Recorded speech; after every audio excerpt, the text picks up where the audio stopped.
ప్రధాని నరేంద్ర మోదీని జనసేన అధినేత పవన్ కళ్యాణ్ కుటుంబ సమేతంగా నేడు కలిశారు. ఈ సందర్భంగా పవన్ తనయుడు అకీరానందన్ను మోదీకి పరిచయం చేశారు. అకీరా భవిష్యత్ గురించి మోదీ సలహాలు సూచనలు చేసినట్టు సమాచారం.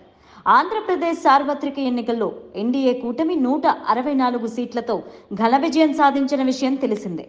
జనసేన పోటీ చేసిన 21 స్థానాల్లోనూ పోటీ చేసి గెలవగలిగింది. పవన్ విజయంపై మెగా ఫ్యామిలీ ఎంతో సంతోషంగా ఉంది. మెగా ఫ్యామిలీలో పవన్ కళ్యాణ్కు ప్రత్యేక స్థానం ఉంది.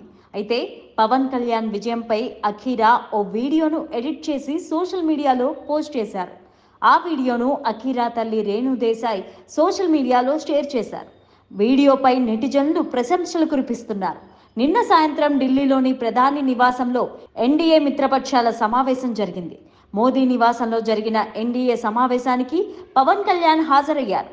మోదీని ముచ్చటగా మూడోసారి ఎన్డీఏ సారథిగా భాగస్వామ్య పక్షాల నేతలు ఏకగ్రీవంగా ఎన్నుకున్నారు. ఈ నెల 8న ప్రమాణ స్వీకారం చేసే అవకాశాలున్నాయని తెలియజేశారు. అయితే ఈ నెల 8వ తేదీ లేదా 9వ తేదీ కొత్త మంత్రుల ప్రమాణ స్వీకారాలు ఉండబోతున్నాయి. ఈ నెల 8వ తేదీ లేదా 9వ తేదీ కొత్త మంత్రుల ప్రమాణ స్వీకారం చేసే అవకాశాలున్నాయి. ఇదిలా ఉండగా పవన్ కళ్యాణ్ తనయుడు అకీరానందన్ను త్వరలోనే సినీ రంగంలో అరంగేట్రం చేసే అవకాశాలు కూడా ఉన్నట్లు కనిపిస్తోంది.